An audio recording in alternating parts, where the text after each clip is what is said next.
Hello guys, meron ako ditong mga shells. Ito.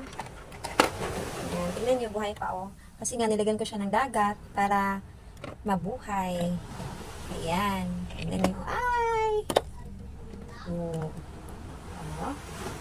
Pag lalagyan kasi natin ng dagat, hindi siya mamamatay. Tapos, kailangan natin siyang ilamin kasi kuha ito kahapon. Ay! Natakot ako. Ayan. Kailangan kasi siyang ilaming para lalabas yung mga dumi at mga lapok nila ba? Yung mga lapok. Ayan. Para pagkain mamaya, wala na itong mga balas, kini mga inanin. This one. Ayan. Mahirap i-express sa Tagalog ang lapok. Ayan. Tingnan nyo.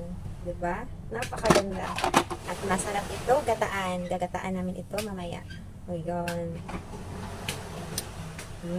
Kung wala kang ulam, ay pupunta ka lang sa dagat at makakuha ka na ng mga shells.